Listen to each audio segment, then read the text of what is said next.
Your Excellency Paul Kagame, President of Rwanda, Minister of ICT and Innovation of Rwanda, my dear friend and colleague Paula Ingabire, Excellencies, ladies and gentlemen, with deep regret, I have to confess that I am unable to be with you in Kigali as I am participating in the Summit for a New Global Financing Pact supporting the UN Secretary-General during his presence in Paris. By way of this video message, I would like to share some brief thoughts on how we together can unlock the immense power of inclusive financial technology, or Fintech, to drive progress across the Sustainable Development Goals. From 2018 to the year 2020, I had the honor to serve with Maria Ramos as co-chair of the UN Secretary-General's Task Force on Digital Financing of the SDGs. One of its key insights at the time was that Fintech provides us with an unprecedented opportunity to realign financial systems with national development priorities. Crucially, if we give people more choice over their money through inclusive Fintech, they will also invest in critical areas that matter to them and the generations to come. That includes everything from better education to climate action to new efforts to restore our natural world. Consider new digital investment platforms like the one that is about to be launched in Bangladesh. Supported by UNDP and the UN Capital Development Fund, it will leverage citizens' micro-savings to help finance new green infrastructure projects. That includes vital areas like sanitation schemes and modern healthcare facilities. By doing so, it also gives communities a stronger voice in the development agenda. This may be a model for other countries to explore as they seek to drive progress on the SDGs. Yet, we're also seeing how technology can create new forms of inequalities. For example, women are 25% less likely than men to know how to use digital tech for basic purposes. Or consider bots and artificial intelligence that reinforce gender bias.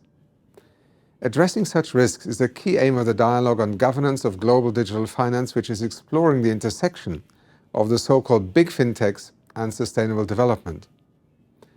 The health and prosperity of our societies will be shaped by how people live with their digital lives.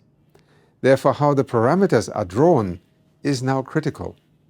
That includes investing in digital public infrastructure, or DPI. This represents the digital roads and bridges of our time on which countries can build new services that the public can access 24 hours a day, including social protection.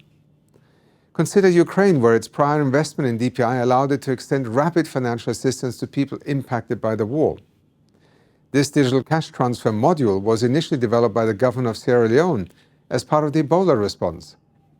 Indeed, the African Continental Free Trade Area will establish a digital public infrastructure that will facilitate payments amongst countries in the African Union, ultimately driving growth. And across the world, the UN is helping to co-create this open DPI to help ensure that countries are better prepared for the next crisis. DPI will also be vital to set the conditions to create the digital public goods of the future, such as open source software or data that can accelerate progress on the SDGs. Or consider new fintech tools such as Moja Loop, which will help unbanked people to access digital financial services for the first time. It has already been deployed in Uganda and Tanzania and is active in Rwanda. There is also new momentum being driven through innovative partnerships. For instance, the Monetary Authority of Singapore, the Global Legal Entity Identifier Foundation and UNDP are launching an initiative to generate digitally enabled sustainability credentials for businesses. This is part of a larger effort to develop universal trusted credentials for the private sector.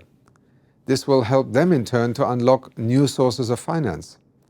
And it will allow them to better track their sustainability targets.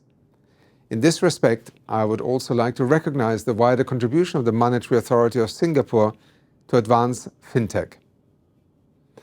President Kagame, Excellencies, ladies and gentlemen, the United Nations family is proud to support countries to harness the immense potential of Fintech to shape a sustainable, inclusive and greener future for all.